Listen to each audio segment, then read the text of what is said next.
December 2006 ఉత్తరప్రదేశ్‌లోని నోయిడా నగరం వేగంగా అభివృద్ధి చెందుతున్న కాలం అది. పెద్ద పెద్ద భవనాలు, ఖరీదైన ఇల్లు ఉన్న సెక్టార్ 31 ఆనుకొని నితారి అనే ఒక గ్రామం ఉండేది.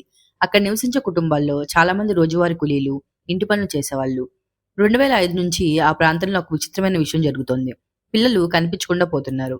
ఉదయం ఇంటి నుంచి బయటికెళ్ళిన చిన్నారి రాత్రికి తిరిగి రావడం లేదు. పని కోసం వెళ్ళిన యువతి కనిపించడం లేదు. మొదట ఒక కేసు, తర్వాత మరొకటి. కొద్ది కాలంలోనే కనిపించకుండా పోయిన పిల్లలు, యువతుల సంఖ్య పెరుగుతూ వచ్చింది. వారి తల్లిదండ్రులు పోలీసుల దగ్గరికి వెళ్లారు.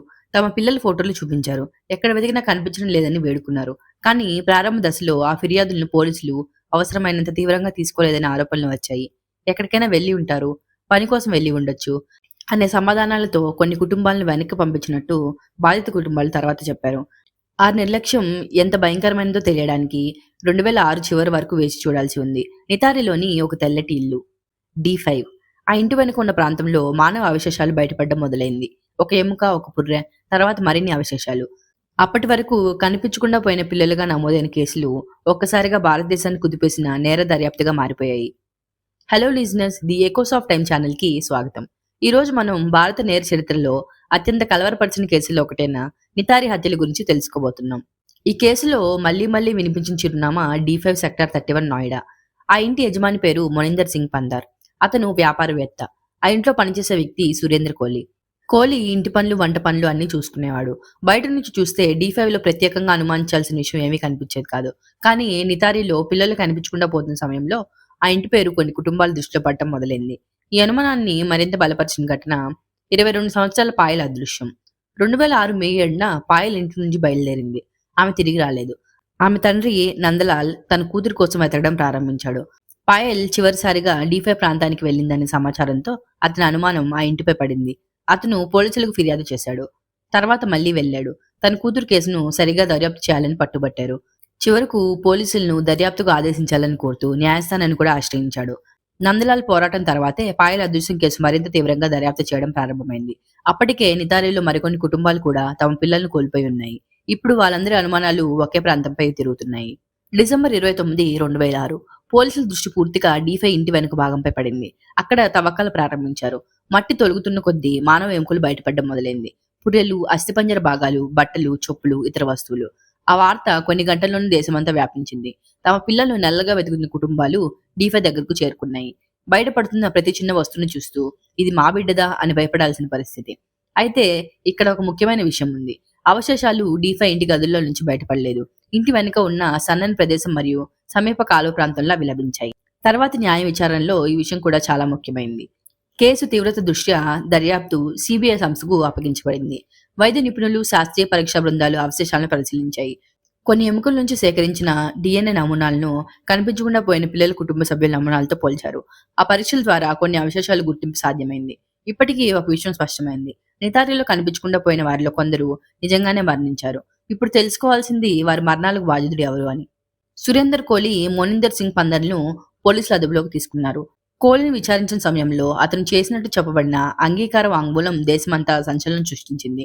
అభియోగ పక్షం ప్రకారం కోహ్లీ బాధితులను D5 ఇంట్లోకి రప్పించి వారిని చంపి తర్వాత మృతదేహాలను ముక్కలుగా చేసి ఇంటి వెనుక ప్రాంతంలో పడేసేవాడని వాంగ్మూలం ఇచ్చాడు.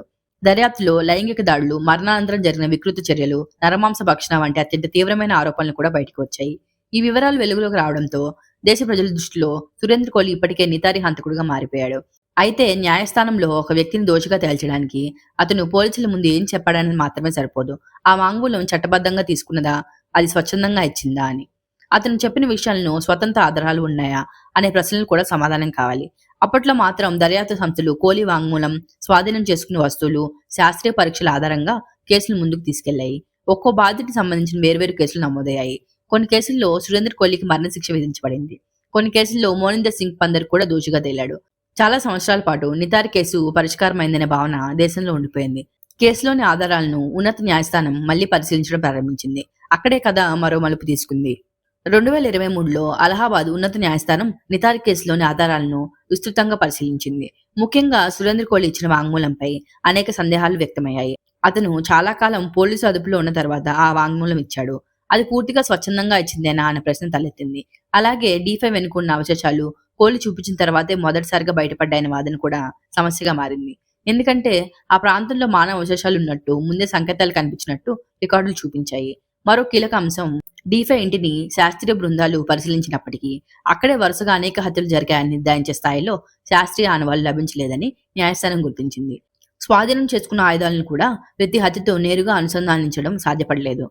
DNA పరీక్షలు కొన్ని అవశేషాలు కనిపించకుండా పోయిన బాధితులవేనని గుర్తించడంలో సహాయపడ్డాయి. కానీ హత్య చేసిన వ్యక్తి సందేహంగా ఇతనేనని నిరూపించే ఆధారాలు పూర్తిగా ఏర్పడలేదని న్యాయస్థానం భావించింది. అక్టోబర్ 2023 అలహాబాద్ ఉన్నత న్యాయస్థానం సురేంద్ర కౌలిని పలు నితారి కేసులో నిర్దోషిగా ప్రకటించింది. మోనిందర్ సింగ్ పందర్ కూడా అతనిపై ఉన్న కేసుల్లో నిర్దోషిగా విడుదలయ్యాడు. దర్యాప్తులోని లోపాలు, వాంగ్మూలంపై ఉన్న సందేహాలు, పూర్తికాని ఆధారాలు ఈ తీర్పులో కీలకంగా మారాయి. ఆ తీర్పులను సుప్రీంకోర్టులో సవాల్ చేశారు. 2025 జూలైలో సుప్రీంకోర్టు ఆ నిర్దోషి తీర్పులు మార్చడానికి నిరాకరించింది. అయితే సురేందర్ కోహ్లీపై మరో కేసులో శిక్ష కొనసాగుతూ వచ్చింది. అది రింపా హల్దార్ హత్య కేసు. 2025 నవంబర్ 11న సుప్రీంకోర్టు ఆ కేసును కూడా మళ్లీ పరిశీలించింది. మిగతా కేసుల్లో నమ్మదగినగా తేలిన అదే ప్రధాన ఆధారాలపై ఈ ఒక్క కేసులో శిక్షను కొనసాగించడం సరైంది కాదని భావించి చివరకు రింపా హల్దార్ కేసు కూడా సురేందర్ కోహ్లీ నిర్దోషిగా ప్రకటించింది. నితార్ కేసులో ఈ రోజు మనం ముందున్న పరిస్థితి చాలా అసౌకర్యమైనది. మానవ అవశేషాలు బయటపడ్డాయి. బాధితుల్లో కొందరిని గుర్తించారు. అనేక మంది పిల్లలు, యువతులు ప్రాణాలు కోల్పోయారు. కానీ వారిని ఎవరు చంపారనే విషయాన్ని న్యాయస్థానంలో సందేహానికి తావులేని విధంగా నిరూపించలేకపోయారు. అందుకే నితార్ కేసు కేవలం ఒక హంతకుడి కథగా చూడలేం. ఇది ప్రారంభంలో కనిపించకుండా పోయిన పిల్లల ఫిర్యాదులను సరిగా పట్టించుకోకపోవడం, నేరస్థలాన్ని ప్రారంభ దశలో సక్రమంగా సంరక్షించలేకపోవడం, దర్యాప్తులో కీలక అవకాశాలను కోల్పోవడం, ఇవన్నీ ఒక కేసు భవిష్యత్తును ఎలా మార్చగలో చూపించిన ఉదాహరణ. ఇదండి మన కథ. నితారి కేసులో పిల్లలు వరుసగా కనిపించకుండా పోవడం, డీఫై ఇంటి వెనుక బయటపడిన అవశేషాలు, ఆ తర్వాత జరిగిన దర్యాప్తు మరియు సంవత్సరాల న్యాయ పోరాటం గురించి మీరు ఏమనుకుంటున్నారు? మీ అభిప్రాయాన్ని కామెంట్స్ లో చెప్పండి. ఈ కథ మీకు నచ్చినట్లయితే వీడియోని లైక్ చేయండి, మీ ఫ్రెండ్స్ తో షేర్ చేయండి. ఇలాంటి మరిన్ని ఉత్కంఠభరితమైన నిజ జీవిత నేరగాథల కోసం మన the echoes of time channel ని సబ్స్క్రైబ్ చేసుకోవడం మర్చిపోకండి. మళ్ళీ వచ్చే ఎపిసోడ్ లో మరో సంచలన నిజ జీవిత నేరగాథతో కలుద్దాం. అంతవరకు సెలవు. Stay safe, stay alert.